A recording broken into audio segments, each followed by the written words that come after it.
न बोलणं एवढंच शब्द आपल्याला. न कल्पी म्हणजे जो कल्पनाही करत नाही किंवा मनामध्ये कुठलीही वृत्ती ज्याच्यातून निर्माण करून घेत नाही. न कल्पी हे दोन्ही तुझ्या स्वरूपी न घेती उमसू.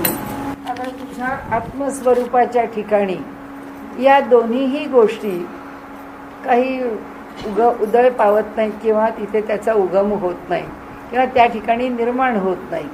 तर आता माऊलींना आपल्याला माहिती आहे मागे विषय काय चालला आहे. एका बाजूनी ते सांगतायत की तुला भेटायला येणं म्हणजे कसं भेटायला यावं का, म्हणजे काय मी भेटायचं म्हटलं कीच माझ्या ठिकाणी द्वैत आलं. मी माझ्या ठिकाणी काहीतरी कल्पिलं की मी आणि तू वेगळा आहेस आणि ह्या द्वैतामधून मी तुझी भेट घ्यायला यावं. तर ही कल्पना करत असतानाच माझ्या ठिकाणी अद्वैताचा उदय पावतो आणि तुझं स्मरण केलं किंवा तुझी मी आठवण केली की त्या आठवणीबरोबरच मी आत्मस्वरूपाच्या ठिकाणी पोचतो आणि मी तुझ्याशी एकरूप होतो. म्हणजे तुझ्या माझ्यात पुन्हा काही भेद राहत नाही. म्हणजे माझी जी आत्मस्वरूपाची स्थिती आहे ज्ञानदेव म्हणतात त्या स्थितीत कधी पालट पडत नाही. आणि तू आणि मी हा भेद धरायचा आणि मी तुला भेटायला यायचं हे काय आहे, हे कशा करता आहे आणि याच्यात प्रयोजन काय आहे, आता हा विषय चालू आहे. तर आता ते सांगतात की काही करी बोले कल्पी, काहीतरी करावं काहीतरी बोलावं कशाची तरी कल्पना करावी किंवा काहीही बोलू नये काहीही करू नये कशाचीही कल्पना करू नये. तर हे दोन्ही तुझ्या स्वरूपी, हे दोन्ही तुझ्या आत्मस्वरूपाच्या ठिकाणी राहत नाही. म्हणजे आत्मस्वरूपाच्या ठिकाणी कोणतीच क्रिया शिल्लक राहत नाही. आत्मस्वरूपाच्या ठिकाणी सगळंच नष्ट होतं. करणंही संपतं आणि न करणंही संपतं. कल्पणंही संपतं न कल्पणंही संपतं. म्हणजे मी ते कल्पत नाही म्हणजे त्या स्थानावर आहे का नाही, मी कल्पितो म्हणजे त्या स्थानावर आहे का नाही, त्यामुळे तिथे काहीच राहत नाही. त्यामुळे ह्या दोन्ही गोष्टी तिथे शिल्लक राहत नाहीत. हे दोन्ही तुझ्या स्वरूपी न घेती उमसू. तुझं स्वरूप म्हणजे आत्मस्वरूपाच्या ठिकाणी या दोन्ही गोष्टी उमसू म्हणजे उदय पावत नाही. का की काही बोलणे न बोलणे, काही कल्पना करणे न करणे या दोन्ही भावांचे उत्थान होणे नाही तुझ्या स्वरूपात. यातला कोणताच भाव आत्मस्वरूपाच्या ठिकाणी निर्माण होत नाही. म्हणून त्याचे उरले नाही प्रयोजनची आता. मग आता त्यांनी बोलावं काय, कशाचं भाषांतर आहे, उपनिषदांचं भाषांतर आहे. यतो वाचो निवर्तन्ते अप्राप्य मनसास. जिथे वाणी मनासहित परत येते, ज्या ठिकाणी वाचाही पोचत नाही म्हणून बोललं काय आणि न बोललं काय, नंतर श्रवण केलं काय न केलं काय, पाहिलं काय न पाहिलं काय, यातलं काहीच तिथे पोचत नाही. म्हणून कल्पणं आणि न कल्पणं हे सुद्धा पोचत नाही. कल्पना करणंही पोचत नाही, कारण कल्पना कोण करतं, मन करतं. जिथे मन पोचतच नाही तिथे काय कल्पना शिल्लक राहणार. जिथे श्रवण पोचतच नाही तिथे काय ऐकणं शिल्लक राहणार. जिथे वाणी पोचत नाही तिथे काय बोलणं शिल्लक राहणार. म्हणून माऊली म्हणते उपनिषदांनी तो अनुभव सांगितलाय की यतो वाचो निवर्तन्ते अप्राप्य मनसास. जिथे वाणी मनासहित परत येते असं जे परमात्म स्वरूपाचं आत्मस्वरूपाचं जे स्थान आहे त्या स्थानावर आता ते म्हणतात की म्हणजे आत्मस्वरूपा ठाई हे काहीच होणे नाही म्हणून त्याचे उरले नाही प्रयोजनाची आता. म्हणून आता कशाचं प्रयोजन उरलं नाही. म्हणजे बोलण्याचं उरलं नाही, कोणतं कर्म करण्याचं उरलं नाही आणि काही कल्पण्याचं उरलं नाही. कशाचीही कल्पना करण्याचंही आता प्रयोजन शिल्लक राहिलं नाही. आणि म्हणून ते म्हणतात उजेडाने केवी आदर ठेवणे या अंधाराने सांग भेटावे कैसे. ते म्हणतात उजेडाला म्हणजे उजेडानी म्हटलं की मला उजेड पाहायचा आहे. त्यांनी कुठे जायचं पाहायला, तो स्वतःच उजेड आहे. त्याला उजेड पाहायला जाण्याची काही आवश्यकता नाही आहे आणि त्यांनी उजेड पाहायला जाण्याची काही परिस्थिती नाही आहे. त्यांनी उजेड पाहायला जावं अशी क्रिया होऊ शकत नाही, असं बोलणं होऊ शकत नाही, अशी कल्पना पण होऊ शकत नाही. कारण कशी क्रिया होणार, उजेडाने कुठं कुणाकडे चालत जायचं, तोच जर स्वतः उजेड आहे तर. उजेडाने काय बोलायचं, मी उजेड पाहिला असंही तो बोलू शकत नाही, किंवा कसा बरं उजेड आहे याची तो कल्पनाच करू शकत नाही, कारण तो स्वतःच उजेड आहे. त्यामुळे त्यांनी काय कल्पना करायची, हे यातलं काही होऊच शकत नाही. म्हणून केवी आदर ठेवणे, की उजेड आणि उजेडाचा आदर कसा ठेवावा, वा अंधारास अंधाराने सांग भेटावे कैसे. किंवा अंधाराने म्हटलं की मला अंधाराला भेटायचं आहे, तर त्यांनी अंधाराला कसं भेटावं, तो अंधाराला भेटू शकत नाही, कारण तो स्वतःच अंधार आहे. आणि म्हणून ते म्हणतात बोलणे चालणे कल्पना करणे, तोच मागच्या ओळीचा संदर्भ घेतला. हे होत द्वैत संबंधाने. हे सगळं केव्हा होतं, की जेव्हा विषय द्वैतात चालू आहे तेव्हाच शक्य आहे. जेथे द्वैतालाच आहे उणे, तेथे हे व्हावे कोठुनी. या उपनिषदांचा, या संत तत्वज्ञानाचा सिद्धांत एकच आहे, तो अद्वैत आहे. त्यामुळे अनुभूती त्यांनी अद्वैताचीच वर्णन केली. शंकराचार्यांनी, ज्ञानेश्वर महाराजांनी ज्या अद्वैताची या ठिकाणी चर्चा केली आहे, त्या अद्वैताचं स्वरूप जे उपनिषदांना मान्य आहे, जे भावलेलं आहे, तेच अद्वैत इथे स्वीकारलेलं आहे. आता रामानुजाचार्यांनी, निंबार्काचार्यांनी, वल्लभाचार्यांनी जे अद्वैत स्वीकारलं आहे, त्या अद्वैताच्या परी थोड्या थोड्या वेगळ्या आहेत. म्हणजे निंबार्काचार्य हे द्वैत आणि अद्वैत दोन्ही मान्य करतात, तर रामानुजाचार्य विशिष्ट अद्वैत मान्य करतात. एका विशिष्ट परिस्थितीमध्ये अद्वैताचा विचार करावा असं रामानुजाचार्य म्हणतात. वल्लभाचार्य म्हणतात आमची भक्ती पुष्टी भक्ती आहे, तर आमच्या भक्तीमध्ये ज्या प्रकाराने भगवंतावर प्रेम करायचं आहे ती पद्धती तुम्ही आमच्या संप्रदायात आल्याशिवाय तुम्हाला ती कळणार नाही, आणि तुम्हाला ती आमच्याकडनंच शिकून घ्यावी लागेल. त्यामुळे आम्ही त्याची भक्ती करतो. तो भगवंत कोणता, तो गोकुळातला, कारण त्यांनी गोकुळातला कृष्ण मान्य केला. म्हणून आत्ता टी व्हीवरच्या मुलाखतीमध्ये सदानंद मोरे किंवा पाटणकर, त्या ज्या लोकांनी जो नसता वाद उकरून काढला आहे, त्या वादात त्यांनी सांगितलं की आम्हा वारकऱ्यांना सुद्धा जो कृष्ण मान्य आहे तो फक्त गोकुळातलाच कृष्ण मान्य आहे. त्यांना जर गोकुळातला कृष्ण मान्य असता तर ह्या सगळ्या संतांनी फक्त कृष्णाच्या बाळक्रीडेचे अभंग लिहिले असते, त्याच्या अनुभूतीचे अभंग लिहिलेच नसते. ही जी अनुभूती आहे त्या कृष्णाच्या ठिकाणी ज्या वेगवेगळ्यापणे आम्हाला फक्त तो बालकृष्णच मान्य आहे, कृष्णाच्या बाललीलाच मान्य आहेत. आता हे यांनी कुठून ठरवलं, हे संतांवर त्यांनी कुठून आरोपित केलं, ते त्यांचं त्यांना माहिती. आणि त्यामुळे वास्तविक पाहता वारकरी संप्रदायाची किंवा वारकरी म्हणून नाही, सर्व संतांची ही भूमिकाच नाही आहे, उपनिषदांची ही भूमिकाच नाही आहे. आता आपण जे बोलतो आहोत हे 2-3 आचार्य आहेत. या आचार्यांनी आपल्या भक्तीच्या भूमिकेला एक विशिष्ट मर्यादा स्वीकारलेली आहे. वल्लभाचार्यांनी तर म्हटलंच आहे की आम्हाला गोकुळातलाच कृष्ण मान्य आहे. कृष्ण गोकुळ सोडून गेला आणि बिघडला. आमच्या दृष्टीने त्यांनी ते तत्वज्ञान वगैरे सांगायला सुरुवात केली, तो तसला कृष्ण काही आम्हाला नको आहे. आम्हाला फक्त लोणी नवनीत चोरणारा, आम्हाला तो बालक्रीडा करणारा आणि गोकुळामध्ये सगळ्यांचं मनोरंजन करणारा कृष्णच आमच्या भक्तीला आवश्यक आहे, असं काही कुठे वारकऱ्यांनी म्हटलेलं नाही. वारकऱ्यांचे अभंग केवळ बालक्रीडेचे नाहीत, किंबहुना उलट आहे की बालक्रीडेचे अभंग हे प्रत्येकाने लिहावेत असं म्हणून प्रत्येकाचे अभंग आलेले बालक्रीडेचे, की एक त्याही विषयाला आपण स्पर्शलं नाही असं होऊ नये. नामदेवांचे अभंग जर बघितले तर त्याच्यामध्ये बालक्रीडेचे अभंग फारसे नाही आहेत, त्याच्यात गवळणी आहे. त्या गवळणीत आपण म्हणू की त्यांचा तो रूपाचा पण अभंग आहे, त्याच्यात बालपणीचा पण अभंग आहे, पण त्या अभंगामध्ये पूर्ण तत्वज्ञान भरलेलं आहे. अगदी परब्रह्म निष्काम तो हा गवळिया घरी, हा जरी अभंग घेतला तरी सुद्धा त्यांच्या रूपाचं वर्णन केलं आहे त्याच्यामध्ये, तरीही तो अभंग बालक्रीडेतला नाही. नामदेव महाराजांनी बालक्रीडेचे अभंग असे काही खूप लिहिले नाही. तुकाराम महाराजांनी लिहिले थोडे, ज्ञानेश्वर महाराजांनी लिहिले. पण आपल्यापुढे मांडण्याचा हेतू असा, इथे विषयाला आपण बगल देऊन पुढे जायचं आहे असं नाही आहे. इथे विषय असा आहे की भगवंताचं जे स्वरूप आहे ते या अंधारात अंधाराने सांग कैसे भेटावे, इथे हा जो द्वैत संबंध आहे की कुणी कुणाला पाहायचं, त्याच्यामध्ये द्वैत संबंध आहे. म्हणजे भगवंताची भक्ती करताना आम्हाला हा बालकृष्ण पाहिजे.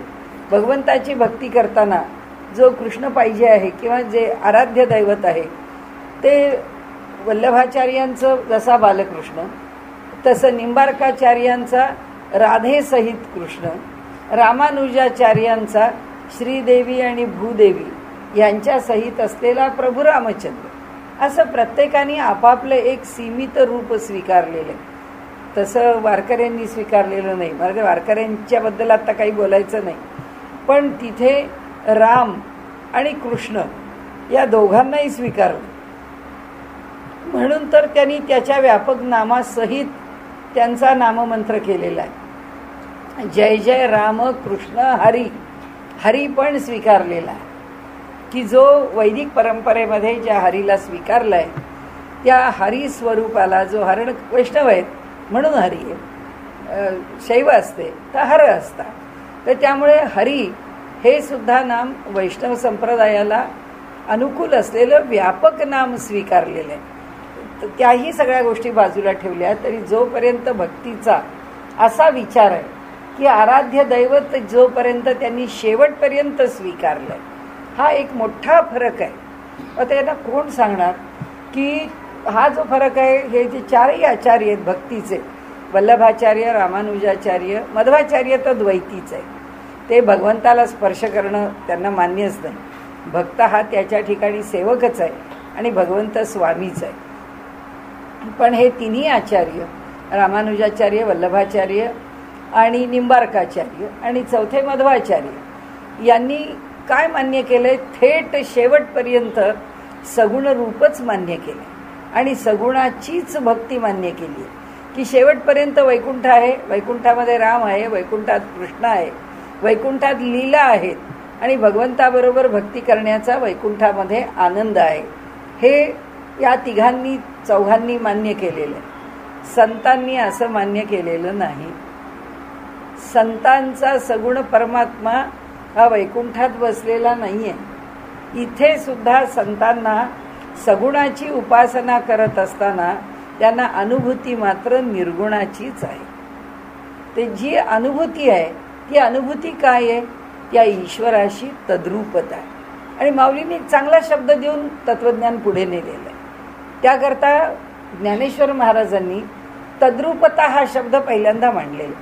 त्याच्या रूपाशी एकरूप होणे ही तद्रूपता आहे लौकिकामध्ये, आणि त्याच्याशी एकरूप होणे हा अद्वैत भाव आहे. त्याची भक्ती करणं हा द्वैत भाव आहे. सगुणामध्ये भक्ती करतात त्याची आणि अद्वैत भावाने त्याच्याशी एकरूप होतात. ते म्हणतात आमची अनुभूती याच स्वरूपाची, याच्यापेक्षा आमची अनुभूती वेगळी नाहीच आहे. आणि त्यामुळे त्यांनी जो विषय इथे, त्यामुळे माऊली इथे सगुणाच्या भक्तीचा विचार करत असली तरी ते द्वैत संबंध स्वीकारत नाहीत परमेश्वराशी. म्हणून इथे ते पुन्हा कटाक्षाने सांगतात की हे होत द्वैत संबंधाने, जेथे द्वैतालाच आहे उणे तेथे हे व्हावे कोठून. ईश्वराशी द्वैत कसं स्वीकारला जाईल, कारण द्वैत स्वीकारणं हे त्याच्यामध्ये एक मर्यादा पाडून घेणं आहे. ती मर्यादा संत तत्वज्ञानाला मान्य नाही. ज्या भागवत धर्मावरती अधिष्ठित असलेला हा वारकरी पंथ आहे त्या वारकरी पंथाला मान्य नाही. त्या वारकरी पंथाला ज्यांनी तत्वज्ञान दिलं आहे ते हे ज्ञानेश्वर माऊली आहेत, त्यांना मान्य नाही. कारण ज्ञानेश्वरांची आपण सारखं आत्तापर्यंत 5-7 वेळा म्हणालो की ज्ञानेश्वरी, अमृतानुभव आणि चांगदेव 65 ही वारकऱ्यांची प्रस्थानत्रयी आहे. वारकऱ्यांनी काय तत्वज्ञान जाणायचं आहे किंवा वारकरी संप्रदायाचं तत्वज्ञान काय आहे हे जर समजून घ्यायचं असेल तर वारकऱ्यांनी मुळात हे 3 ग्रंथ पडताळले पाहिजे. म्हणजे जे जे तुकाराम महाराजांच्या अभंगात आहे, जे जे नामदेव महाराजांच्या अभंगात आहे, जे जे नाथ भागवतात आहे, त्या सगळ्या विषयांचं मूळ किंवा बीज हे ज्ञानेश्वरांच्या तत्वज्ञानात आहे. आणि ज्ञानेश्वरांनी ते तत्वज्ञान ह्या प्रस्थानत्रयीत मांडलेलं आहे. अमृतानुभव, चांगदेव 65 आणि ज्ञानेश्वरी विषय आपापल्या पातळीवरचे मांडलेले आहेत, पण त्यांनी इथे ते तत्वज्ञान स्पष्ट केलेले. चांगया तुझेनी नावे, करणे न करणे न व्हावे, हे काय म्हणो परी न धरवे, मी पण हे. आता पुढची ओळी आहे ही. चांगया तुझेनी नावे. अरे चांगदेवा, खरोखरच तुझ्या बाबतीत करणे न करणे न व्हावे, तुझ्या बाबतीत चिंतन करावं किंवा चिंतन करू नये, ही परिस्थिती येऊच नये.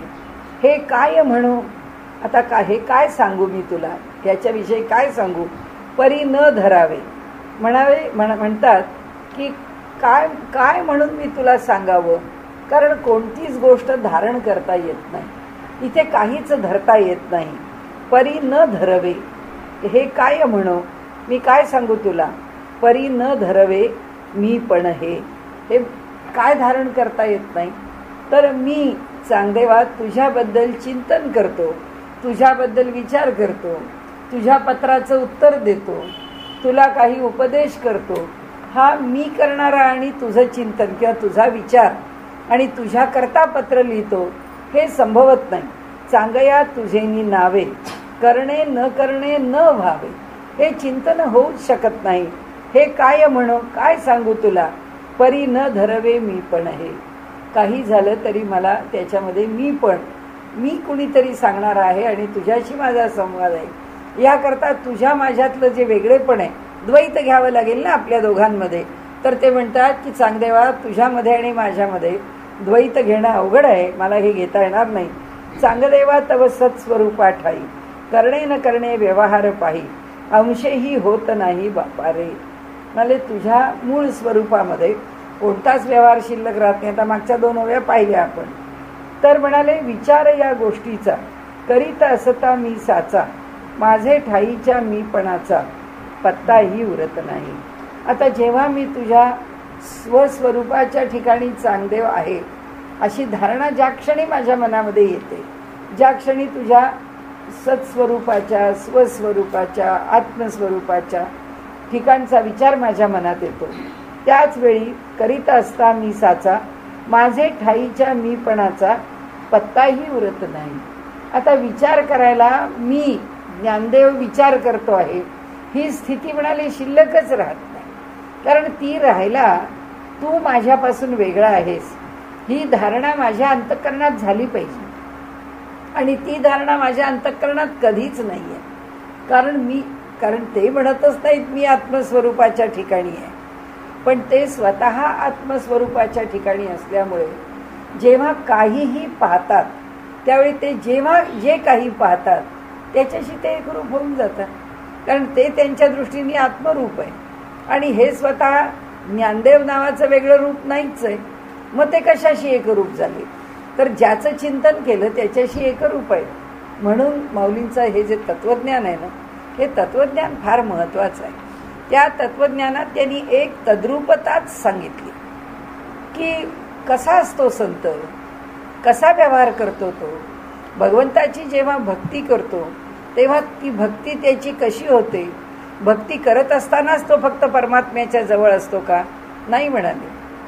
या विश्वाच्या व्यवहारामध्ये तो सगळे काही जी कर्म आहेत ती सगळी कर्म, सगळे काही व्यवहार करतच असतो. त्या सगळ्या व्यवहारामध्ये तो जे पाहतो त्याच्याशी जी त्याची तदाकारता आहे ती आत्मरूपाचीच. म्हणून नामदेवांना सुद्धा त्या कुत्र्याच्या मागे तुपाची वाटी घेऊन धावण्याचं कारण काय, कारण त्या ठिकाणी परमात्मा स्वरूपच प्रत्ययाला येतं की त्या ठिकाणी हा उपाशी आहे, हा ती भाकरी उचलून घेऊन खायला जातो आहे, तर ही एवढी शिळी खराब झालेली बुरशी आलेली भाकरी त्याला तूप तरी लावू दे की त्याच्यामुळे ती भाकरी त्याच्या पोटाला पचेल. कारण अशी शिळी वाळलेली भाकरी आम्ही खाल्ली तर आमच्या पोटाला दुखेल, जसं मला दुखेल तसं त्याला दुखेल. हा व्यवहार आहे. या व्यवहारामध्ये उतरल्यानंतर जे आचरण आहे ते आचरण या सगळ्या संतांनी असं सांगितलंय की त्या आचरणाच्या वेळी तो जीव वेगळा आहे आणि त्याला वेगळेपणाने पाहतो आहे, हे द्वैत त्यांच्या ठिकाणी शिल्लक नसतंच. कारण का, प्रत्येकाने सूत्र सांगितलंय आपलं. जसं ज्ञानदेव म्हणतात, जे जे भेटे भूत तयामानी भगवंत. ते मानी म्हणजे काय, उगाच आपलं सांगायचं म्हणून सांगितलंय का, नाही म्हणाले. ती स्थिती आहे, ती वस्तुस्थिती आहे. त्यामुळे संत जे प्रतिपादन करतात ते उगीच आपलं आम्हाला काहीतरी समजावून सांगायचं आहे म्हणून रलाट करत नाही. त्यांनी जो अनुभव घेतलाय, ते जो अनुभव घेतात तोच अनुभव मांडतात. कारण काय, कुणाला तरी तत्वज्ञान कळलं आणि त्यांनी काहीतरी लिहायचं योजलं, लिहिल, पुष्कळ लिहिल, काय याचं त्याचं बघून कटपेस्ट करणं काही फार अवघड नाही आहे. पण संत जे लिहितात ते त्यांना जो जसा नेमका अनुभव आला तो तसा तोच अनुभव मांडतात. आणि म्हणून त्यांनी इथे म्हटलंय की हा जो विचार आहे, विचार या गोष्टीचा करीत असता मी साचा, माझे ठाईच्या मीपणाचा पत्ताही उरत नसे. हीच अनुभूती आहे, हेच तत्वज्ञान आहे. संतांच्या तत्वज्ञानाचं वेगळं विवेचनच नाही आहे, हे एकच विवेचन आहे की जेव्हा ते व्यवहारामध्ये वावरत असतात तेव्हा त्यांना कुठलाही जीव त्याच्या वेगळ्या स्वरूपामध्ये जीवभावानी दिसतच नाही, तो आत्मभावानीच प्रत्ययाला येतो. त्यामुळे तो कितीही शिव्या देतो तरी त्याचा राग येत नाही, तो कितीही उलटसुलट वागला तरी त्या वागण्यावरती ते आपला निषेध प्रकट करत नाही. ठीक आहे, दुर्जन आहे, असू दे. उलट दुर्जनाचे घर असावे शेजारी म्हटलंय, इथं निंदकाचं घर शेजारीच असावं. बरं आहे ना, तो आपल्याला सारखा रात्रंदिनं जागविती, ते सारखे आपल्याला दिवस रात्र जागवायला बसलेले आहेत. त्यामुळे त्यांनी विपरीतता, प्रतिकूलता, व्यवहारामध्ये येणारी जीवनावरती ज्या ज्या अडचणी किंवा जे जे काही वागण्यामधून निर्माण होणारे जे जे पेच प्रसंग आहेत ते त्यांच्या जीवनात निर्माण होतच नाही, आमच्या जीवनात होतं. की आता समोरचा माणूस असा वागला, आता मी काय करू, तो माझ्याशी बोलला नाही तर मी बोलू का नको बोलू, तो मला वाईट बोलला तर मी त्याचं उत्तर देऊ का नको. व्यवहारातल्या माणसाचा विषय आहे. संतांना यातलं काही लागतच नाही, तो काहीही बोलला तरी गोडच आहे, त्यांनी काहीही म्हटलं तरी त्यांना, कारण तो आणि मी वेगळा नाही ही जी धारणा आहे ही सांगायला ती काही तोमी नव्हेच मधला लखोबा लोखंडे नाही आहे की त्याला वाटतंय तो जे रंगवतोय चित्र की काय माझी अनुभूती आहे, काय माझा अधिकार आहे, असं नाही आहे. ही वास्तवता आहे, ही वस्तुस्थिती आहे. आणि म्हणून ते म्हणतात म्हणजे तुझे आत्मस्वरूप तुला उपदेश करीत असता भला, माझाच मीपणा नाही उरला ए तुलाही. म्हणजे म्हणाले तुझ्या त्या कोऱ्या पत्रावरती मी ओव्या लिहायला बसलो तर कोण तुला उपदेश करताय, मी नाही करत आहे. म्हणजे तुझे आत्मस्वरूप तुला, तुझंच आत्मस्वरूप तुला उपदेश करीत असता भला, ते तुझं तुलाच उपदेश करताय, म्हणजे मी नाही करत आहे. ओव्या मी लिहिल्या असतील पण हे तुझं आत्मस्वरूप आहे, ते तुला उपदेश करताय. माझाच मीपणा नाही उरला ये तुलाही, माझ्याकडे माझे पण राहिलं नाही. म्हणजे ज्ञानदेव आता या 65 ओव्यांनी चांगदेवाला उपदेश करतोय ही भूमिकाच राहिली नाही, हा भावच राहिला नाही. किंवा खरं सांगायचं तर हे सगळं फार पुढे आलं, भाव राहिला का नाही, भूमिका राहिली की नाही, ती वस्तुस्थितीच नाही आहे. माऊली म्हणते ती वस्तुस्थितीच नाही, मी आत्मस्वरूपाच्याच ठिकाणी आहे. मी काय वेगळा ज्ञानदेव म्हणून लिहिणार आहे, जे लिहिणार आहे ते आत्मस्वरूपच लिहिणार आहे. आणि म्हणून ते म्हणतात, आणि ते स्व माझं म्हणतच नाहीत पुन्हा, ते चांगदेवाचंच आत्मस्वरूप आहे. चांगदेव काय मी काय, काय फरक पडला, ते म्हणतात एकच आत्मस्वरूप आहे, ते चांगदेवाचं म्हटलं का माझं. म्हणून आपण आता या सगळ्या ओव्या पाहतोय तेव्हा बघतोय की चांगदेव माझ्या भेटीला यायला निघालाय असं ते म्हणत नाहीत, चांगदेवाला मला भेटण्याची उत्सुकता आहे असं ते म्हणत नाहीत. ते म्हणतात मलाच त्याला भेटायची उत्सुकता आहे, माझ्याच मनात त्याला भेटावं असं आलं, माझ्याच मनात त्याला त्याच्या लिहिलेल्या पत्रावरती काही ओव्या लिहून त्याला पत्र पाठवावं असं आलं. म्हणजे कुणीतरी माझ्यापेक्षा वेगळा आहे आणि तो माझ्याकरता काहीतरी करतोय ही भावनाच नाही, त्याला एक वेगळी उदात्तता आहे, त्या अनुभूतीला एक वेगळं स्वरूप आहे. म्हणून औपाधिक मिथ्यापण जेव्हा पावत असे उत्थान, आत्मस्वरूपाच्या ठाई जाण तेव्हाच होय बोलणे. म्हणाले आता मी लिहिल्या कशा ओव्या, मग उत्तर तर दिलं पाहिजे ना त्याचं काहीतरी. हे काय म्हणो परीन धरवे मी पण हे, त्याच्यावरचं हे भाष्य फार सुंदर आहे. म्हणजे आपण अमृतानुभवाचं भाष्य पाहिलं ते सुंदरच आहे, पण चांगदेव 65वरचं भाष्य आणखीन काही वेगळंच आहे. हे भाष्य फारच सुरेख आहे. आता म्हणाले की इथे आता उत्तर देत आहेत ज्ञानदेव जणू काही आपल्याकरता, म्हणून भाष्यकार आपल्याला उत्तर देत आहेत. औपाधिक मिथ्यापण जेव्हा पावत असे उत्थान. म्हणाले मालच्या ठिकाणी ज्ञानदेव नावाची ही जी उपाधी आहे ते औपाधिक असणारं मिथ्यापण, जे सत्य नाही आहे, जो केवळ आभास आहे, तो जेव्हा प्रकट होतो म्हणजे काय होतो. आतापर्यंत आपण पाहिल्याप्रमाणे जलावरती तरंग उमटतो. जलाला काही फरक पडत नाही. तरंग का उमटतो? वायूचा स्पर्श झाला म्हणून. नाहीतर जल शांतच होतं. वायूचा स्पर्श नसता झाला जलाला तर जलावर काही तरंग उमटला नसता. मग आता हा जलावरचा तरंग ज्ञानदेवांच्या इथे कसा उमटला? ज्ञानदेवांच्याकडे कोणती उपाधी लागली? ज्ञानदेवांच्याकडे तो कोरा कागद आला. त्या कोऱ्या कागदावरती 4 शब्द लिहायचे आहेत. ही उपाधी आली. ती काय आहे? त्याच्या ठिकाणी औपाधिक मिथ्यापण ते इथं आलं. म्हणून जेव्हा पावत असे उत्थान, जेव्हा त्यांनी वरती यावं अशी अपेक्षा आहे. जेव्हा त्याचं उत्थान म्हणजे ते उदयाला येणं, ते वरती प्रकट होणं, इंग्रजीमध्ये ज्याला आपण सरफेस होणं म्हणतो, की पृष्ठभागावरती येणं, ते प्रत्यक्ष आविष्काराला येणं, ते प्रकट होणं. तर ह्या स्थितीला जेव्हा ते आलं त्यावेळी आत्मस्वरूपाच्या ठाई जाणं तेव्हाच होय बोलणे. मग आत्मस्वरूपाच्या पातळीवर असलेले ज्ञानदेव बोलतात केव्हा? जेव्हा औपाधिक मिथ्यापण स्वीकारतात तेव्हा. म्हणजे ज्ञानदेव ज्ञानेश्वरी लिहितात केव्हा? जेव्हा निवृत्तीनाथांचा संकल्प त्यांच्यासमोर येतो तेव्हा. निवृत्तीनाथ सांगतात आता हे तुला करायचंय, ठीक आहे कर. कशावर कर? याच्यावर भाष्य कर, ठीक आहे. ते म्हणून आपण जर पहिल्यापासून त्यांची नमनं पाहत आलो तर आपल्याला कळतं की ते बोलत राहतात, त्यांचं वर्णन करत राहतात. मग निवृत्तीनाथ म्हणतात अरे ज्ञानदेवा किती बोलतोस, काय विषय आहे त्याच्यावर बोलायला लाग. की ज्ञानदेव म्हणतात की मला किती संतोष झाला, कारण तुम्ही मला आता लिहिण्याची परवानगी दिली. म्हणजे तुम्ही लिही म्हटल्याशिवाय मी काय लिहिणार आहे? कारण हे जे सगळं उमटणार आहे, हा जो भाव निर्माण करून घ्यायचा आहे आणि ज्या स्थितीला यायचं आहे आणि लिहायचं आहे, ती स्थितीसुद्धा तुमच्या आज्ञेशिवाय येणार नाही. त्यामुळे तुम्ही आज्ञा करा.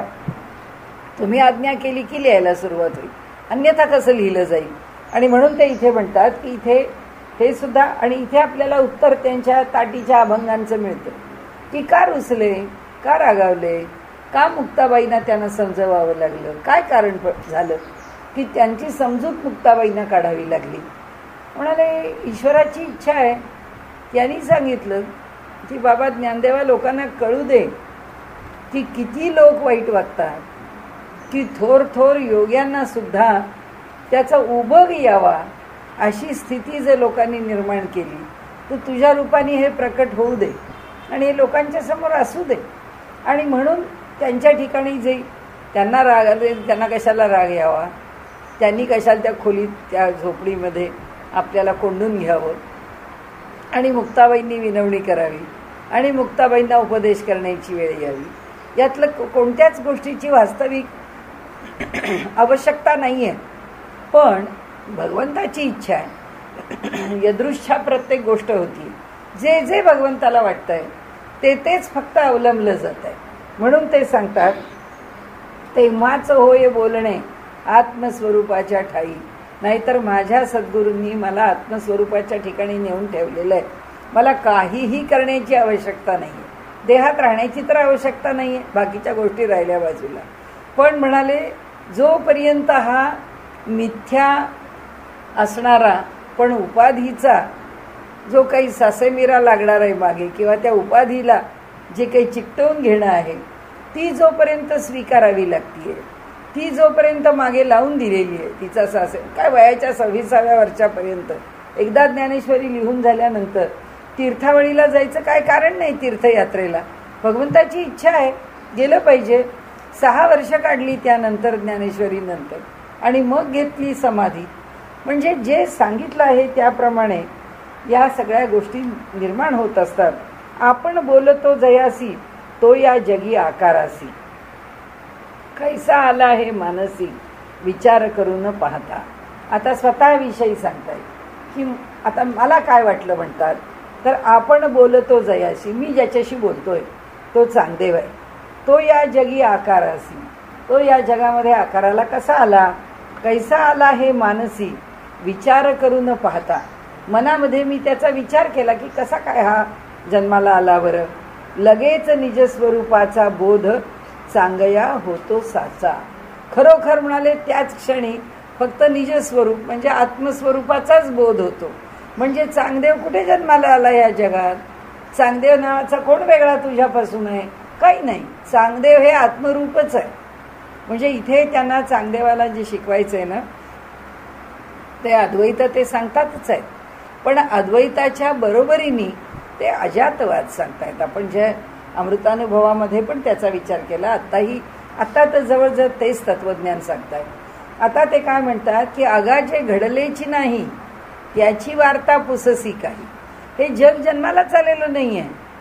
या जगामध्ये काय आहे, काही नाही आहे. ही जी विविध नामरूपं आहेत हे काही वेगळं नाही आहे. हे एका आत्मस्वरूपाच्या शिवाय त्याच्यामध्ये भिन्नता कोणतीच नाही. म्हणून म्हणाले चांगदेवा तू कसा जन्माला आला याचा अर्थ असा की तुझ्या नामरूपाचा मी विचार केला. कोणत्या देहाला नाव चांगदेव, त्या देहाचं रूप काय म्हणजे आकार काय, आकार याचा अर्थ रूप. तर त्याच्या रूपाचा म्हणजे त्याच्या दिसण्याचा आणि त्याच्या नामाचा ज्या क्षणी मनात विचार आला त्या क्षणी चिंतन कुठे गेलं, तर चिंतन त्या आत्मस्वरूपाच्या इथे जाऊन थांबलं. आणि म्हणून म्हणाले लगेच निजस्वरूपाचा बोध चांगया होतो साचा. खुलासा याच गोष्टीचा पुढील या ओवीत असे. या काही भाष्यकार म्हणतात. आता भाष्यकार म्हणतात जे माऊलींना वाटलं आहे त्याचा खुलासा माऊलींनी पुढच्या ओवीत केला आहे. लवण पाणीयाचा थावो माझी रिघोनी गेले पाहो तव तेची नाही मा कायम घेऊ मापक जळा. मीठ निघालं पाण्याला मोजायला आणि मीठ म्हणालं की बघूया पाणी कसं आहे. तर लवण पाणीयाचा थावो म्हणजे ठाव, लवण म्हणजे मीठ पाण्याचा ठाव घ्यायला निघालं. कसं आहे पाणी, माझी रिघोनी गेले पाहो. त्याच्यामध्ये रिघोन शिरून ते पाण्यात शिरलं. आता ते पाण्यात गेल्याशिवाय कसं कळेल की ते कसं आहे, त्याला समजून घ्यायला ते पाण्यात गेलं. तव तेची नाही मा काय घेऊ, तर ते मीठच शिल्लक राहिलं नाही. तर आता ते मीठ त्या पाण्याला काय मापणार आहे, त्या पाण्याला काय जाणून घेणार आहे. माप जळा, ते त्या जळाला मापणं हे त्या मिठाला शक्य होणार नाही. म्हणून मा काय घेऊ, काय मा म्हणजे नाही, तो काय काही घेऊच शकत नाही त्याच्यातून वेगळं. त्या जलापासून तो अलग होऊच शकत नाही. मीठ पाण्याचा ठाव घ्याया गेले जळी सरसा उनिया तव तेच गेले विरोनिया. मग माप जलाचे कोण करी, कुणाला मोजता येणार आहे जल. म्हणून म्हणाले म्हणजे खोली पाण्याची पाहण्याप्रती जरी लवण गेले निश्चिती परी मिठपणाची त्याची स्थिती तेथे झाली नाहीशी. म्हणाले ते त्याचा तळ गाठायला गेलं. हा सिद्धांत सांगितला त्यांनी की पाण्यामध्ये मीठ टाकल्यानंतर मीठ काही वरती राहत नाही, ते काही वर तरंगत नाही. मीठ त्याचा तळालाच जातं. साखर टाका, पाणी टाका, आपण चहात साखर टाकली, कपात साखर टाकली, ती तळाला जाऊन राहते, ती काही चहावरती तरंगत नाही. तसं हे मीठ त्या जलामध्ये खाली त्याचा ठाव घ्यायला गेलं, हे काव्यात्मक झालं. आणि म्हणून ते जरी लवण गेले निश्चिती परी मीठपणाची त्याची स्थिती तेथे झाली नाहीशी. मिठाचं मीठपण, मिठाचं वेगळेपण या जलात गेल्याबरोबर संपून गेलं. म्हणाले ते जलची होऊनी बैसले, ते मीठच जल झालं. उपाधीचे नाव न उरले, मीठ नावाची उपाधी त्या ठिकाणी शिल्लक राहिलीच नाही. मूळच्या स्वरूपी राहिले समरस होऊनी. त्याचं जे मूळ स्वरूप आहे त्या स्वरूपाशी एकरूप झालं. कारण का, खारट पाण्याचंच मीठ तयार झालेलं आहे, आता त्या पाण्यातच जाऊन पडलं आहे. म्हणजे त्याचं मूळ स्वरूप जे आहे मिठाचं, त्या मूळ स्वरूपाशी एकरूप झालं. म्हणून माऊलींनी हा दृष्टांत घेतलेला आहे. म्हणाले समरस होऊनी जला लागी मीठपण आला उपाधीने जाणा. आता या जला लागी मीठपणा, आता हे जे पाणी आहे हे जर आम्ही समुद्राचं जल नाही घेतलं, सामान्य जल घेतलं तर त्या जलात जेव्हा पाणी मीठ पडलं तेव्हा ते पाणी खारट झालं. त्यांनी आता समुद्रात पडलं तर ह्याच्या मीठपणाने त्या समुद्राच्या जलाला काय व्हावं, त्याच्यात काही फरक पडत नाही. पण सामान्य जलात पाणी पडलं ते पाणी खारट झालं. म्हणाले ते जलची होऊ न बैसले, उपाधीचे नाव न उरले, मूळच्या स्वरूपी राहिले समरसकी होऊनी. जला लागी मीठपणा आला उपाधीने जाणा. आता या जलाला उपाधी कोणाची लागली? या मिठाची लागली. विषय काय चाललाय? जोपर्यंत द्वैत आहे तोपर्यंत हे सगळे व्यवहार आहेत. मिठाचं मीठपण वेगळं आहे, जलाचं जलपण वेगळं आहे. मीठ जलाकडे जात आहे, जलानी मिठाचे गुण घेतले आहेत, मिठानी जलाशी एकरूपता स्वीकारली आहे. म्हणून ते म्हणतात की इथे आणि उपाधी ती टिकेना मूळ स्वरूपापुढे. आता जलाला मीठपणा कशाने आला? उपाधीने आला. आणि उपाधी ती टिकेना मूळ स्वरूपापुढे. आता ह्या ज्या दोघांच्याही मागे लागलेल्या उपाधी आहेत त्या मूळ स्वरूपाच्या ठिकाणी राहतच नाही. हे दोन्ही जर मूळ स्वरूपाच्या ठिकाणी पाहायला गेलो तर पहा, मिठाचे मूळ पण आहे सागराचे आप. मीठ काय आहे मुळामध्ये? समुद्राचं पाणी आहे. म्हणाले म्हणून विरघळले आपोआप संबंध होता जलाचा. एकरूप आहे, एकाच गुणधर्माचे आहेत म्हणून ते एकमेकांशी मिसळले. कारण का? की समुद्राच्या जलापासून मीठ झालं, आता पुन्हा मिठाला जलच मिळालं म्हणून ते जलामध्ये विरघळून गेलं. तसं ते म्हणतात चांगदेव नावाचा एक पदार्थ आहे, ज्ञानदेव नावाचा दुसरा पदार्थ आहे. हे दोन पदार्थ एकमेकांशी का मिसळू शकले? कारण ते ज्या एका वस्तूपासून तयार झालेले आहेत त्या वस्तूच्या पातळीवर जर गेले, ती पातळी कोणती आहे? आत्मस्वरूप. त्यामुळे चांगदेवाची नामरूपात्मक वेगळी उपाधी, ज्ञानदेव नावानी वेगळी उपाधी, ह्या ज्या दोन उपाधी आहेत ह्या दोन उपाधी कुठे शिल्लक राहत नाहीत? मूळ वस्तूच्या ठिकाणी, मूळ स्वरूपाच्या ठिकाणी. मूळ स्वरूप काय? समुद्राचं पाणी. आता वेगळं स्वरूप काय? साधं पाणी आणि मीठ. आता हे मीठ आणि साधं पाणी एकरूप झाल्यानंतर दोघांनी एकमेकांच्या उपाधी स्वीकारल्या. जलाने मिठाला स्वीकारलं, मिठाने जलाला स्वीकारलं. पण मूळ रूपामध्ये जलही वेगळं नाही, पाणीही वेगळं नाही. कारण मुळातच खारट पाण्यापासून मीठ तयार झालेलं. म्हणून ते म्हणतात की कुठला चांगदेव वेगळा आणि कुठला ज्ञानदेव वेगळा, कोणी कोणापासून वेगळं नाही. एका आत्मस्वरूपाच्या शिवाय दुसरं काहीच संभवत नाही. तैसे तुझात पहा मिठाचे मूळ रूप आहे सागराचे आप, म्हणून विरघळले आपोआप संबंध होता जलाचा. तैसे तुझा आत्म याते पाही, देखो गेलिया मीची नाही, तेथे तू कैचा काही कल्पावया जोगा. म्हणाले तैसे तुझं आत्म याते पाही. तसंच चांगदेवा तुझ्या आत्मस्वरूपाला मी पाहू गेलो तर देखो गेलिया मीची नाही, पाहायला गेलो तो मी कुठे उरलो? मीच त्या आत्मस्वरूपाशी एकरूप झालो. म्हणून तेथे तू कैचा काही, तर जर मीच तिथे पाहायला आलेला उरला नाही तर ते तुझं जे रूप आत्मस्वरूप आहे त्या आत्मस्वरूपाच्या ठिकाणी तू कसा राहशील?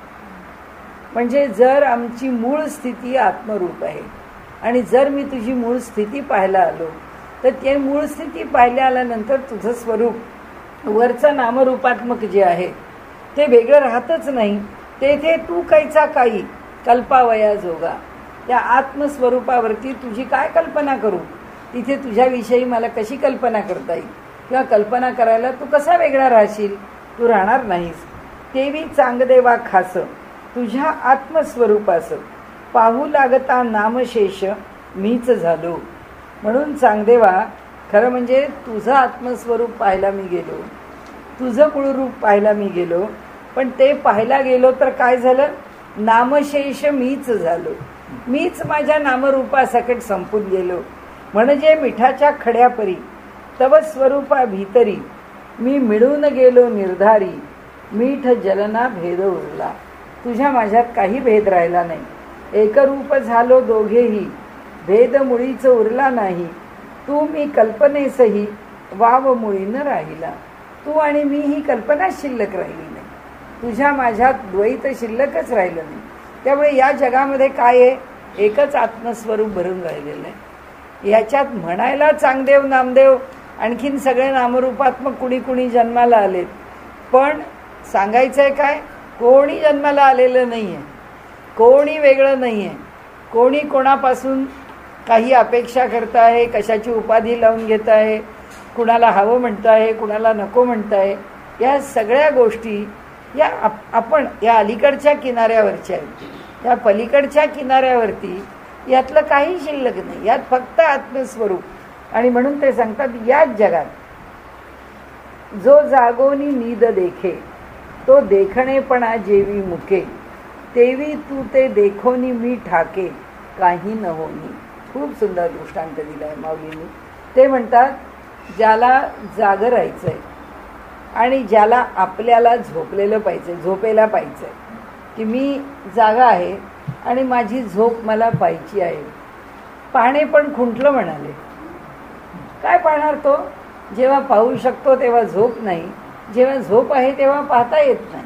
आणि म्हणून ते सांगतात, जो जागोनी नीद देखे, जागं राहून झोप पाहण्याचा किंवा झोपेला पाहण्याचा प्रयत्न करतो, तो देखणेपणा जेवी मुखे. त्याच्या ठिकाणी काय होतं? पाहणेपण, द्रष्टेपण त्याच्या ठिकाणचं संपून जातं. तो द्रष्टा राहत नाही त्या ठिकाणी. आणि म्हणून ते म्हणतात, तेवी तू ते देखोनी मी ठाके. त्याप्रमाणे तुला पाहून, तेवी तू ते देखोनी मी ठाके काही न होनी. तसं मी तुला पाहिल्यानंतर मी ठाके, ठाके म्हणजे माझी स्थिती काय होते? काही नाही. म्हणजे तुला पाहायला मी आलो तर मी कोणी पाहायला आलो आहे असं काही शिल्लक राहत नाही. त्याच्यामध्ये ना तू राहतो ना त्याच्यामध्ये मी राहतो. जो निद्रा सरल्यावरी वा जागृत अवस्थे माझारी, निद्रा पाहण्याची हाव धरी चांगदेवा.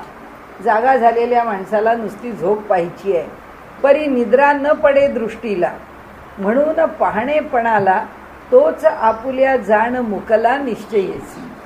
म्हणून त्याला काही पाहणे पण शिल्लक राहिलं नाही. म्हणजे दृष्टी न पडे निद्रा दृश्य.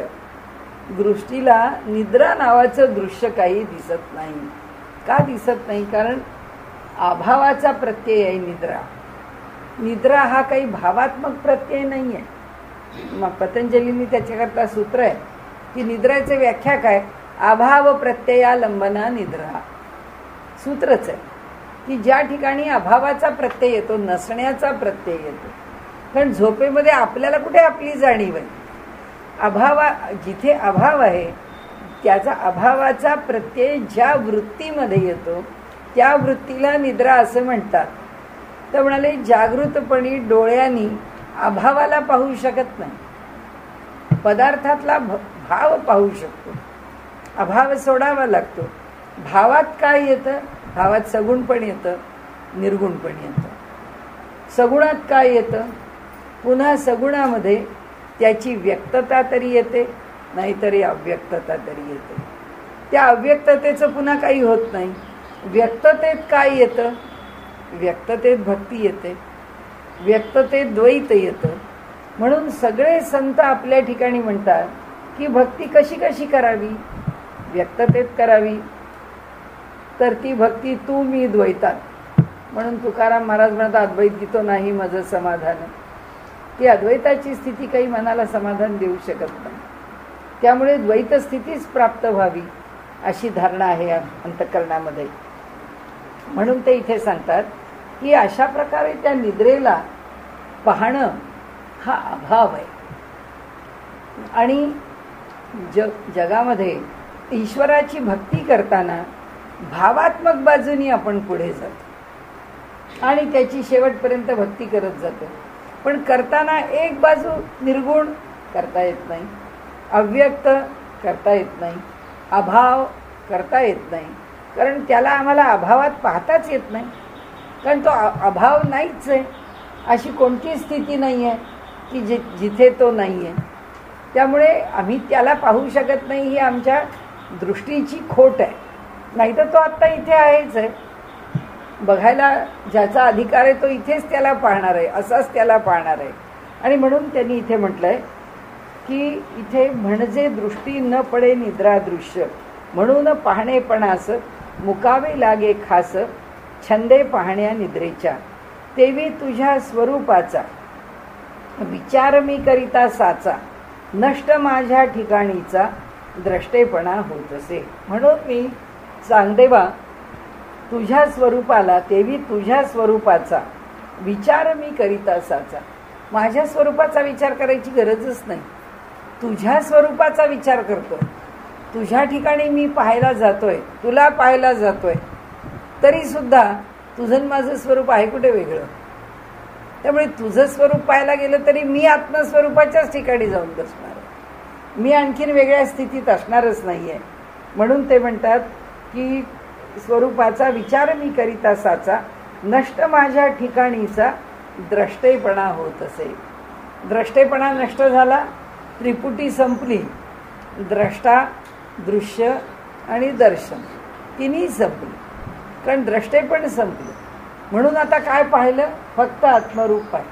कसं तत्वज्ञान आहे बघा, की देहात आहे, डोळ्याला दिसतं आहे, ती वस्तू पाहायची आहे, ती क्रिया त्या जडदेहानी होते आहे, त्या देहाने ती क्रिया झाली की दिसणारी व्यक्ती आहे ती मात्र आत्मरूपच दिसते, ती मात्र व्यक्ती दिसत नाही. ती ज्या पद्धतीची व्यक्ती आहे ते दिसत नाही, फक्त आत्मरूपच दिसतं. आनंदच आहे. म्हणजे त्या सत्पुरुषांना काहीही पाहिलं तरी आनंदच आहे. आणि म्हणून त्यांनी इथे म्हटलं की यातलं काही राहत नाही, ही त्रिपुटी संपून जाते. का की म्हणाले, तो नष्ट झाल्यावरी सहज स्थिती माझारी, राहतो मी निर्धारी आपलाचं आपण. काय नष्ट झाल्यावर? द्रष्टेपण. द्रष्टेपण म्हणजे त्रिपुटी. त्रिपुटी नष्ट झाली. त्रिपुटी म्हणजे काय? या तीन गोष्टी, द्रष्टा, दृश्य आणि दर्शन, ह्या तीन गोष्टी संपल्या. त्याबरोबर या जगाचा संपर्क जो आहे, ज्या पद्धतीने व्हायचा आहे, तो लौकिक संपर्क संपला. मग काय राहिलं? मग फक्त आत्मस्वरूप शिल्लक राहिलं, त्याच्याशिवाय अन्य काही शिल्लक राहिलं नाही तिथे. आणि म्हणून ते म्हणतात तो नष्ट झाल्यावरी, तो कसं काय नष्ट झालं? द्रष्टेपणा नष्ट झाल्यावरी सहज स्थिती माझाली, अगदी स्वाभाविक स्थितीमध्ये मी आलो. आणि ती काय आहे? राहतो मी निर्धारी आपलाचं आपण. मग आता मी चांगदेवाशी एकरूप होतो, काही आवश्यकताच नाही. मी माझ्याच ठिकाणी राहतो. म्हणजे कुणाकडे राहतो? आत्मस्वरूपात राहतो. चांगदेवाला कुठे पाहतो? आत्मस्वरूपातच पाहतो. म्हणून ते म्हणतात, काकी ज्ञाना कारण तव आत्मस्वरूप जाण, नाही विषय म्हणून माझा हरपे द्रष्टेपणा. का द्रष्टेपण सुटलं? त्याचं कारण असं की हे लौकिकातलं काकी ज्ञाना कारण तव आत्मस्वरूप जाण, नाही विषय म्हणून. ज्ञानाचा विषय तुझं आत्मस्वरूप नाही, कारण आत्मस्वरूप हे द्रष्ट्याला दिसतच नाही. जेव्हा ह्या त्रिपुटीचं जग पाहणारा द्रष्टा आहे, तो काय आत्मस्वरूपाला पाहतो का? नाही पाहत. आत्मस्वरूपाला पाहायला ही त्रिपुटी त्याला सोडावीच लागते, त्याच्याशी एकरूप. म्हणून माऊलींचा एकच शब्द चांगला आहे आपल्याला, तद्रूपता. त्या आत्मस्वरूपाशी तद्रूप झालो की संपला विषय. हे द्रष्टेपण इकडे सुटलं. त्यांनी तत्वज्ञान फार चांगल्या शब्दात, सोप्या शब्दात मांडून ठेवले. अभंगांमधून त्यांनी हेच विषय मांडले की तद्रूप कशाशी झालं? त्या आत्मस्वरूपाशी.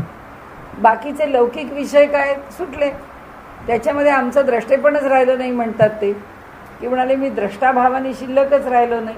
त्यामुळे या जगामध्ये आमच्या दृष्टीने ते देहभावानी, देहरूपानी जरी समोर असले तरी ज्ञानदेवांना जी आम्हाला दृष्टी आहे ती दृष्टी नाही राहिली. मग त्यांची दृष्टी काय झाली? आत्मदृष्टी झाली. ते आत्मदृष्टीनेच सगळा व्यवहार करू लागले, सगळं जग पाहू लागले. त्यामुळे ते म्हणतात की का की ज्ञाना कारण तव आत्मस्वरूप जाण, नाही विषय म्हणून. कारण तुला जाणायला मी गेलो तर तो विषय ह्या द्रष्टा, दृश्य आणि दर्शनाच्या कक्षेतला नाही आहे, तो आत्मस्वरूपाच्या ठिकाणचा आहे. मग आता आपल्याला प्रश्न पडेल की काय चांगदेवानी म्हटलं होतं का की मी आत्मस्वरूप आहे म्हणून? चांगदेवाला आत्मज्ञान प्राप्त झालं होतं का? नाही. चांगदेव अजून आत्मज्ञानाच्या पातळीवर आलाच नाहीये, पण आत्मज्ञानाच्या पातळीवर कोण आहे? ज्ञानदेव आहे. म्हणून ज्ञानदेवांच्या दृष्टीला तो सामान्य देहधारी दिसतच नाही, तो आत्मरूपाच्या पातळीवर दिसतोय. म्हणून ते चांगदेवाला सांगतात की बाबा रे, तू त्या स्वरूपाच्या पातळीवर असं तर तुझ्या माझ्यात भेद काय? तुझ्या माझ्यात बोलणं काय? तुझ्या माझ्यात सांगणं काय? दृश्यही नाही दिसले आणि द्रष्टेपणही गेले, म्हणून खाली निव्वळ उरले मुख्य द्रष्टृत्व अखेरी. निखळ, मुख्य म्हटला इथे शब्द, निखळ दर्शन. कशाचं? एक अनुभूती, जी अद्वैताची अनुभूती आहे, तेवढंच द्रष्टेपण शिल्लक राहिले. केवळ ती स्थिती शिल्लक राहिली. ज्ञानदेवांनी चांगदेवांना खूप मोठ्या तत्वज्ञानातून गरगर गरगर फिरवलंय. इतकं तर आपल्याला अमृतानुभवात सुद्धा फिरवत नाहीत. ते घेऊन जातात इकडून तिकडून, पण इथे ज्या पद्धतीने त्यांनी मांडलाय विषय, तो एक मोठी एक वेगळी धाटणी आहे त्या मांडणीची. ते म्हणाले आता खाली काय उरलं? खाली फक्त निखळ द्रष्टृत्व उरली. म्हणजे काय? हा ज्ञानदेव सगळा व्यवहार करतोय, पण हा केवळ त्या आत्मरूपातला व्यवहार आहे. दुसऱ्याला काय करणार आहे? दुसऱ्याला काहीच करणार नाहीये, कारण दुसऱ्याला तो सामान्यच दिसणार आहे. याच्याकरता उपनिषदांची ती रैकवाची कथा आहे की तो ब्रह्मज्ञानी पुरुष आहे, कपडे अगदी घाणेरडे आहेत, सगळ्याच तऱ्हेने तो असा उंगळ आहे, दरिद्री आहे, घरामध्ये आईवडिलांची जबाबदारी आहे, त्यांनी विवाह केलेला नाही आहे, त्याच्या घरामध्ये अनंत अडचणी निर्माण झालेल्या आहेत. असा तो रैकव शांतपणे, ती जी बैलगाडी आहे, त्याचा जो व्यवसाय आहे, ती गाडी घेऊन लोकांचं काही सामान पोचवणं करणं, त्या बैलगाडीच्या खाली बसलेला आहे. आणि एक दोघे संन्यासी जात असतात आणि त्यांनी ऐकलेलं असतं की आता सांप्रत कोण ब्रह्मज्ञानी आहे आपल्या आसपास, तर की ज्याचं दर्शन घ्यावं आणि कृतार्थ व्हावं. तर तो भल्लाक्ष नावाचा जो संन्यासी आहे तो म्हणतो की अरे, तो रैक्व नावाचा एक मोठा ज्ञानी आहे आणि तो काय सगळं शरीर त्याचं खराब झालेलं आहे, त्याच्या शरीरावरती अनेक त्वचेचे रोग आणि तो दिसतो खूप खराब, त्याची परिस्थिती खूप वाईट, असा सगळा असून तो आत्मज्ञानी आहे. आता हे दोघे भिक्षू बोलत असतात, तर तेव्हा त्या राजाच्या राजवाड्यावरून चाललेले असतात. राजा त्या ठिकाणी समोर उपस्थित असतो. तो ऐकतो की ह्या दोघांच्या संवादामध्ये दोन गोष्टी हे बोलले की तू राजाला काय मोठेपण देतो? या राजाच्या राज्यामध्ये असलेला तो जो रैक्व गाडीवान आहे, तो मोठा ब्रह्मज्ञानी पुरुष आहे आणि ह्या राजाने किती जरी दान धर्म मोठं राज्य उत्तम प्रकारे चालवलं तरी ह्याला तू फार मोठा समजू नकोस. तर आता राजाचं कुतूहल जागृत होतं. तो म्हणतो मी इतका चांगला सच्छील आणि असा राहणारा राजा, आणि हे म्हणतात तो लगेच शिपायांना पाठवतो. कोण? तो रैक्व शोधा म्हणतात. त्या रैक्वाला तसाच तो गाडीवान आहे, आपल्याच गाडीखाली त्याच्याच सावलीखाली बसलेला आहे. ते येतात आणि म्हणतात त्या राजाने बोलवले. तुम्हाला मी कशा करता येऊ? मला येण्याची काही गरज नाही. मग राजा ओळखतो हा नाही यायचा आपल्याकडे, आपण त्याला भेटायला जाऊ. मग तो राजा भेटायला येतो आणि तो म्हणतो की मला तुझा शिष्य करून घे. तुम्हाला कशा करता? कोण आहे मी म्हणून तू माझं? तर राजा तू माझा शिष्य व्हावास. तर ते म्हणतात की नाही, तू मला शिष्य करून घे. म्हणाले कशा करता? मला तुझ्याकडनं ब्रह्मज्ञान. कसलं ब्रह्मज्ञान? म्हणाले माझा देह असा झालेला आहे, माझी परिस्थिती अशी आहे, मी कुठला ब्रह्मज्ञानी? मी काही ब्रह्मज्ञानी नाही. तो राजा म्हणतो तू काही कर, पण मला ते ब्रह्मज्ञान दे. आणि असं म्हणून त्यांचा तो संवाद सुरू होतो.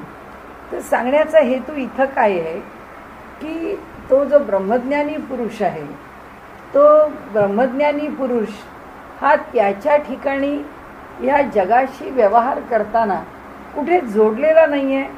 त्याला ह्या जगातून काही मिळवायचं नाही आहे, त्याला ह्या जगात काही द्यायचं नाही आहे.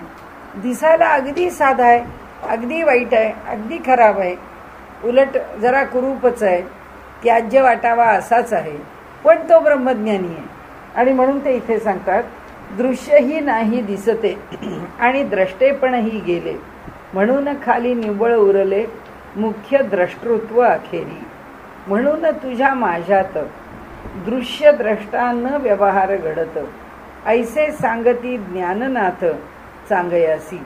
म्हणून ते सांगतात की हा जसा रैक्व त्या राजाला म्हणतो की राजा, मला तुझ्याकडून काही नको आहे, मला काहीच प्राप्त करून घेण्याची इच्छा नाही, देणे घेण्याचे व्यवहार करायचे असतील तर तुला जे करायचे असतील ते कर, माझ्याशी नाही. म्हणून तुझ्या माझ्यात दृश्य द्रष्टा न व्यवहार घडत, की तू काहीतरी आहेस, मी काहीतरी आहे, तू माझा शिष्य होण्याकरता माझ्याकडे शरण आलायस, हा व्यवहार माझ्याकडे घडत नाही. ऐसे सांगती ज्ञाननाथ चांगयासी. अशा प्रकारे ज्ञानदेवानी चांगदेवांना लिहिलेल्या या ओवीत उपदेश केला आहे की बाबा रे, तुझ्या माझ्यामध्ये कोणता वेगळा व्यवहारच होऊ शकत नाही, कारण तू आणि मी एकाच आत्मतत्वाच्या पातळीवरती आहोत. अंधाराचे ठाई सूर्यप्रकाश तव नाही, परी मी आहे हे काही न वचेची जेवी.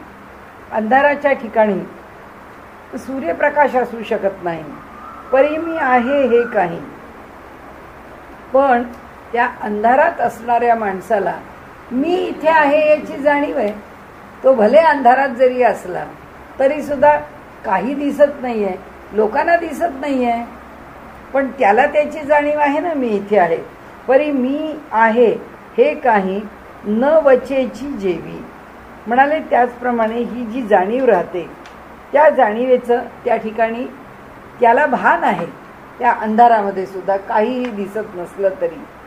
आता गाढतम अंधारात सूर्यप्रकाशना यत्किंचित, परी पाहणाराशी तेथ मी आहे ही जाणीव आहे. ती जाणीव त्याच्या ठिकाणी राहते. म्हणजे अंधारी राहिल्या कोणी, त्याचा देह त्या लागुनी, न दिसेची पहा नयनी, यत्न नेटाचा केला तरी. कितीही प्रयत्न केला तरी काळोखात त्याला काही आपला देह पाहता येत नाही. त्याही स्थितीत त्याप्रत मीपणाची जाणीव राहत, म्हणजे आत्म्याचे स्वप्रकाशत्व केव्हाही ना नष्ट होईल. आत्मा स्वयंप्रकाशी. आता त्याला काय सांगता येते की अरे चांगदेवा, मी तुला ह्या दृष्टीने पाहत नाही आहे, मी तुला आत्मप्रकाशात पाहतोय. तू वेगळा देहधारी आहेस या भावाने मी काही तुझ्याकडे पाहत नाही.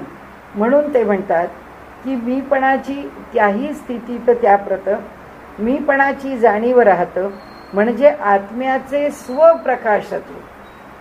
आत्मा स्वयंप्रकाशी आहे, त्याला दुसऱ्या कुणाच्या प्रकाशाची आवश्यकता नाही आहे.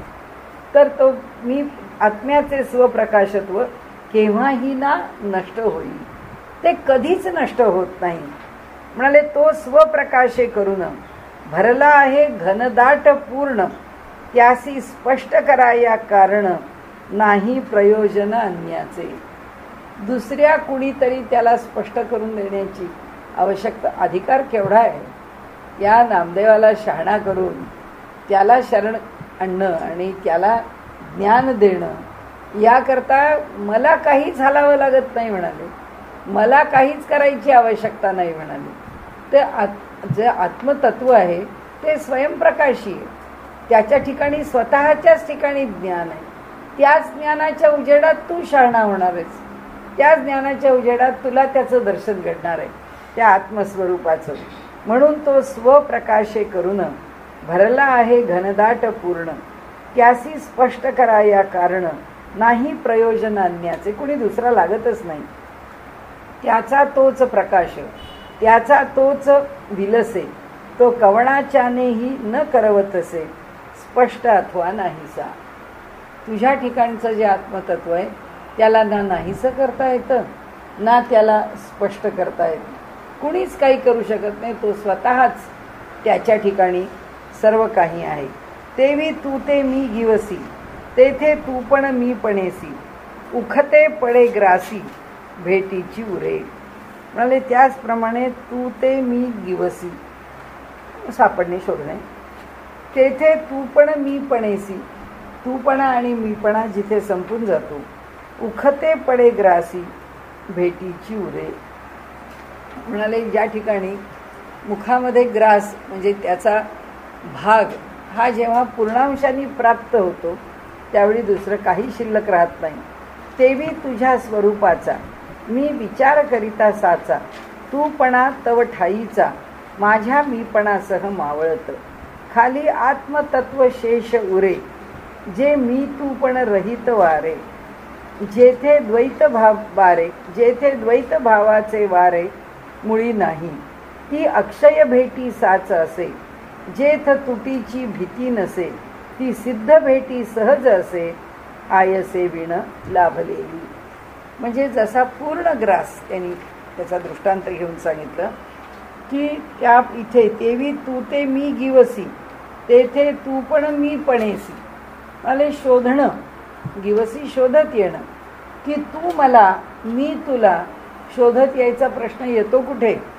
म्हणाले इथे म्हणजे घास तोंडात गेल्यानंतर त्या घासाची मुखाची भेटच झालेली आहे. आता त्याच्यामध्ये वेगळे पण काही शिल्लक राहिलेलं नाही. तेवी तुझ्या स्वरूपाचा मी विचार करीत साचा. तूपणा तव ठाईचा माझ्या मीपणासह मावळत. माझाही मीपणा राहत नाही, तुझाही तूपणा राहत नाही. मीही तुला भेटायला येत नाही, तूही मला भेटायला येत नाही. ही वस्तुस्थितीच नाही आहे, ही स्थितीच नाही आहे, ही घटनाच होऊ शकत नाही की मी तुला भेटायला आलो, तू मला भेटायला आला. कोणी कोणाला भेटायला जात नाही. खाली आत्मतत्व शेष उरे, कारण तूही मला भेटायला येत नाही, मीही तुला भेटायला येत नाही. मग आपल्या दोघांच्या ठिकाणी काय शिल्लक राहतं? एक आत्मतत्व शिल्लक राहतं, जे मी तूपणा रहित बारे, ज्याच्यामध्ये मीपणही नाही आहे आणि तूपणही नाही आहे. जेथे द्वैत भावाचे वारे मुळी नाही, जिथे द्वैत भाव दोन पण वेगळेपण जिथे मुळीच शिल्लक नाही. ती अक्षय भेटी असे साच. ती भेट कशी आहे? ती भेट जी आहे ती अक्षय भेटी साच असे. खरोखरीच ती भेट ही कायम स्वरूपाची आहे. कोण कुणापासून दुरावला, कोणी कुणापासून दुरावला नाही, कारण सगळे आत्मतत्वाच्या ठिकाणी एकच आहे. आणि त्यामुळे ते म्हणतात की ती अक्षय भेटी साच असे, जेथ तुटीची भीती नसे. तिथे कुणी कुणापासून दूर होणार आहे हे भयच शिल्लक राहत नाही. ती सिद्ध भेटी सहज असे. ती सिद्ध परिपूर्ण अवस्थेमध्ये असणारी ती भेट आहे. आणि त्यामुळे आता ह्याच्या पलीकडे काही मिळवायचं नाही, ही परिपक्व अवस्थेतली भेट आहे. म्हणून आयसे विण लाभलेली, कुठल्याही प्रयत्नाशिवाय लाभलेली आहे. तू जिथे आहेस तिथे आणि मी जिथे आहे तिथे. ज्ञानदेव म्हणतात आपली भेटच आहे. तू माझ्या भेटीला यावं, मी तुझ्या भेटीला यावं, हा फार वरवरचा उपचार आहे. आपण दोघे एकमेकांना भेटलेलेच आहोत आणि सतत भेटलेले आहोत, की ज्याच्यामध्ये तुटी नाही, म्हणजे ज्याच्यामध्ये वियोग नाही, अशी ही भेट आहे. आता हे 50 वेळा झाल्यात, आपण इथे थांबूया.